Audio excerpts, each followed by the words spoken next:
Hi everybody, welcome to week 3 of Organic Chem, yay!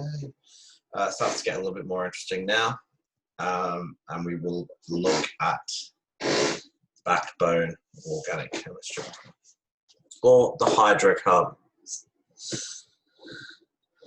I've already done next week's recording by the time you've done this, and it'll be uploaded. It will be uploaded and then released next week onto YouTube with the supplementary videos. I won't be around next week at all, really, for tutoring stuff. So any questions will have to come to me afterwards. I'll get back on the 5th, I think. So after this, we define hydrocarbons, what they are, and the 3 main classes: alkanes, alkenes, and alkynes. We define what a homologous series is, describe and compare alkanes, alkenes, and alkynes. So, sort of the bottom level of knowledge is knowing what the alkanes, alkenes, and alkynes are, and then being able to describe them, compare them, and name them, is getting up there. So we can write and decipher what the molecular and condensed structural formulas are, and I will explain that when we go through. So hydrocarbons are organic compounds consisting of hydrogen and carbon. Funnily enough, my window, child screaming across the room. We only need hydrogen and carbon. So this includes alkanes, alkenes, and alkynes. The hydrocarbons are all of our fuels. So ethane, methane, propane, butane, all make up fossil fuels. I'm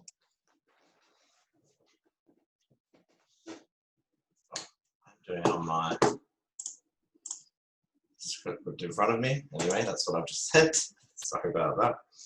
So a homologous series, it's a class of molecules that differ by CH2 from the previous. And it's if they're all part of this series, then they all have similar chemical properties. So, and the chain gets longer. They say hydrocarbon chain can be of indefinite length. I'm certain there would be a limit somewhere, but for the case of this, for the sake of this, they could be indefinite. So methane, CH4, is the most simple organic compound in this series anyway. CH4, it's a saturated hydrocarbon.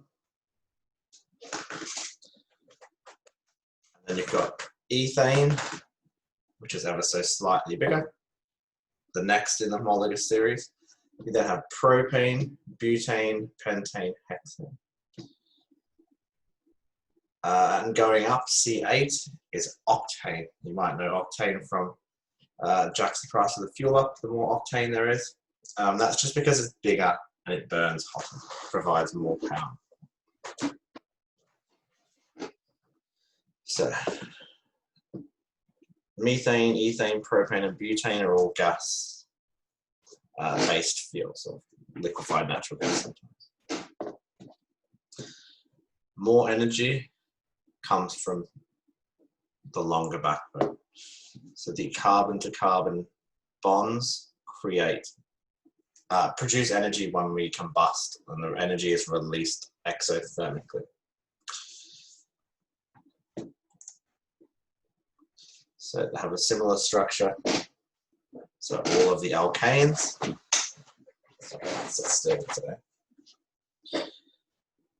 All of the alkanes have a similar structure, a similar pattern, similar chemical properties, and have the same general formula. All of the alkenes have the same, all of the alkynes, all of the alcohols, all of the carboxylic acids, all of the amines, all of the amides. But we'll get into those other chemicals and functional groups later on. So we have 3 different homologous series with hydrocarbons: alkanes, alkenes, and alkynes. And if you've watched my videos from yesterday, last night, I think, I go through what the differences are. Obviously, I'll still take you through what they are here. But for hydrocarbons, alkanes, alkenes, and alkynes. So alkane, it's methane, ethane, and propane. 3 examples. There is no functional group aside from, doesn't really have a functional group, but the lack of functional group is kind of its functional group, if that makes any sense at all. And the naming is all to do with the backbone. How many carbon atoms are in this backbone?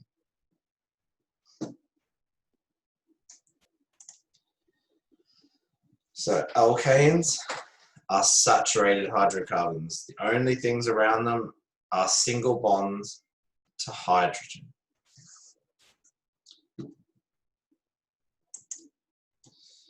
So methane, ethane, propane, and butane all used as fuel. And they all share similar chemical characteristics. This is where most people get tripped up. And to be honest, I still struggle to remember some of these. The first 4 they're not your traditional naming convention. They are ever so slightly different. Whereas in chemistry, we talk about mono, di, tri. Whereas here it's meth, eth, and pro.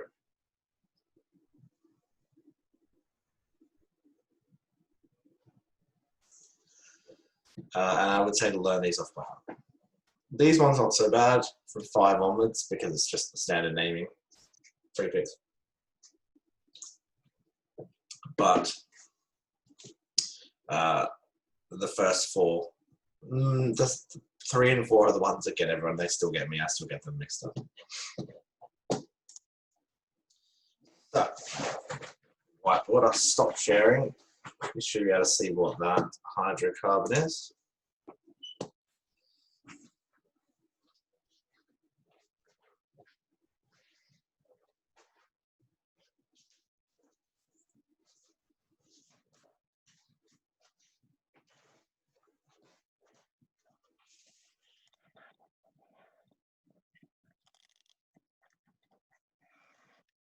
Sorry, camera issues there.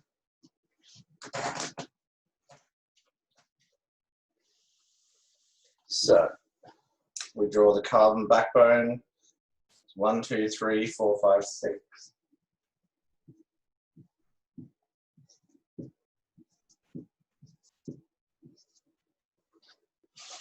So, horrible glare on that.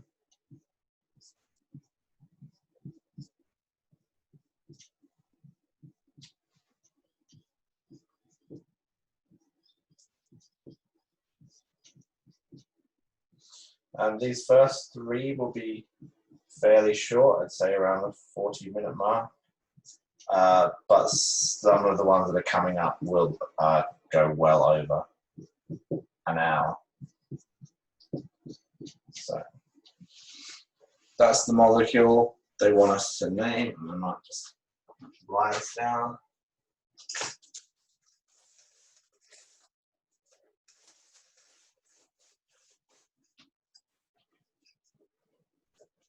So we know this is an alkane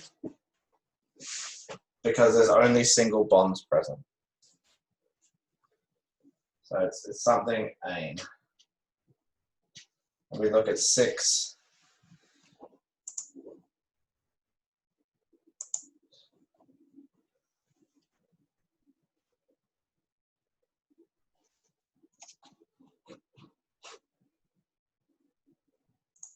So what we're looking at is 6 carbon, so that's hex. There's only single bonds present, so it's hexane.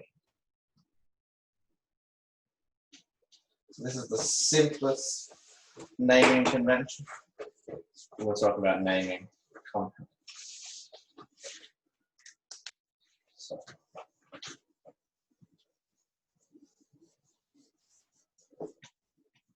And this is just for organic compounds, not inorganic. Inorganic compounds you cover in regular chemistry. Share that screen. Okay. So just as I went through them.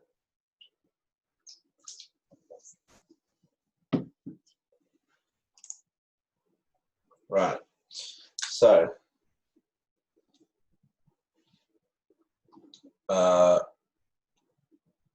it's difficult to see on the screen when I'm writing and sharing at the same time. So hopefully you've got the slides that I said open, and we're doing the we do on slide 14. So let's see if I can write small enough. I need enough to fit 8 carbons. That's too small. Now it's too small. Hold on. Okay.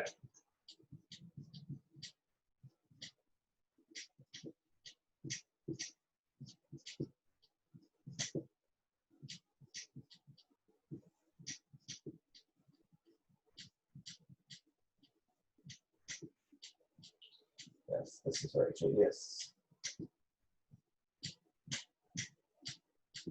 So we know it's a saturated hydrocarbon because it only contains single bonds. So 1, 2, 3, 4, 5, 6, 7, 8. Prefix 8 is oct. Right? It's a saturated hydrocarbon, only contains single bonds. So this would be octane. Now, this is the beginning of the naming stuff, and you will, everything builds on this. A lot of people make the mistake of not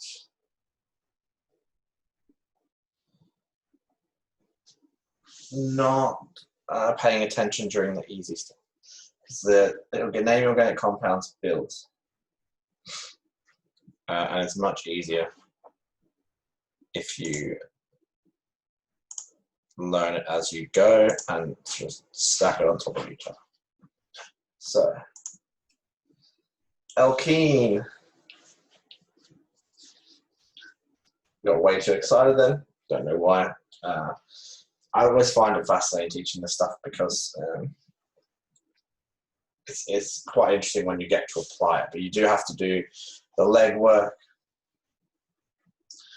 in order to understand. So, alkene has an equal sign or a double bond.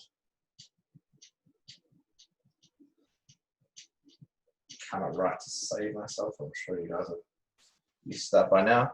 It contains a double bond between the carbons.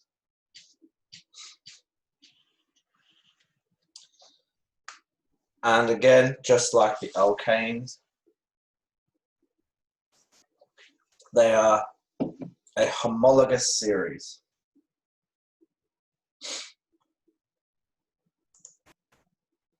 So you can see some examples there. I'm just going to stand and talk so you guys don't have to look directly at my face. We have ethene, which is, so we would have, I'll draw these actually, it's just a bit more interactive as opposed to just reading on the slides.